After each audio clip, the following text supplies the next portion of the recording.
Tired of hearing just push through it when you're in chronic pain?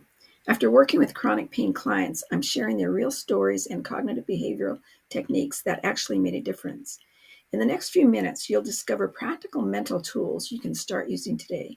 No toxic positivity, just strategies proven to work by people who've been there where you are.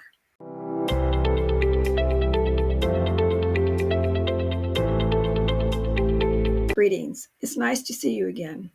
For those new here, you're very welcome. Today, let's talk about why cognitive behavioral therapy, which is also known as CBT, actually works for people experiencing chronic pain. And I promise to keep this simple and practical. Your brain has a pain alarm system. Think of it as a smoke detector. With chronic pain, this system becomes oversensitive, like a smoke detector that goes off when you're just making toast. But here's the fascinating part. Your thoughts can either turn up or turn down the sensitivity of this alarm system.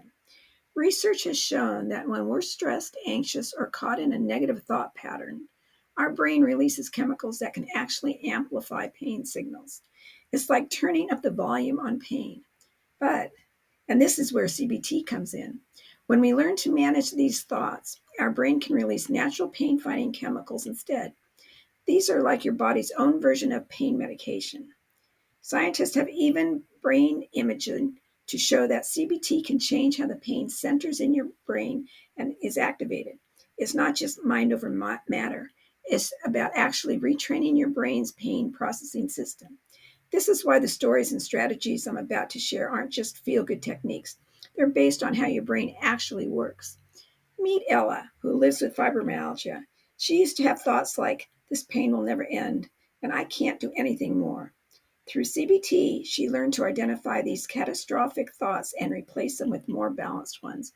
And here's an example. When she noticed herself thinking, I can't do anything, she paused and listed 3 things she had accomplished that day, even small ones like making her bed or sending an email. This helped her see that while pain limited some activities, it didn't define her entire life. Then there's Tom. He deals with chronic back pain. He used to see his pain flares as the enemy. His breakthrough came when he learned to reframe pain signals as information rather than attacks. When he feels a pain spike, instead of thinking, my body is failing me, he now thinks, my body is sending me a message that I need to adjust something. This shift helped him respond by using problem-solving solutions to feel comfortable instead of feeling frustrated. For instance, he'd think, what triggered this? Maybe I need to change positions or take a short rest. Maria's another person who knows the world of chronic pain. Her struggle with osteoarthritis involved pushing herself too hard on good days, which led to severe flares. She learned to challenge the thought, I have to do everything while I can. Now she uses what she calls the future self technique. When she catches herself thinking, I must finish all of this today, she asks, what would my tomorrow self want me to do? This helped her break tasks into smaller chunks and pace herself better. And finally, there's Josh, living with neuropathy. He used to be extremely self-critical about his limitations.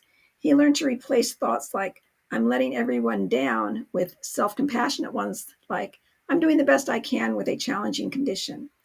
When he needs to cancel plans, instead of berating himself, he now thinks, what would I say to a friend in this situation?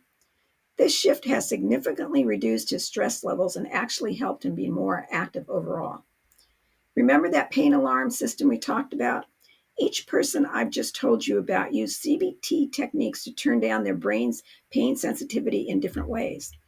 Ella's list-making activated areas in her brain associated with achievement and reward. Tom's reframing technique helped reduce activity in his brain's threat detection system. Maria's future self-thinking engaged her brain's planning centers, which can help override pain signals.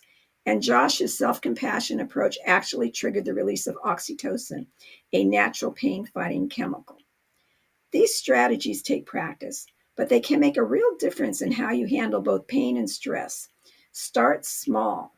Pick just one technique that resonated with you and try it this week. Remember, you're not alone in this journey. So it's bye for now, and I'm wishing you a comfortable week.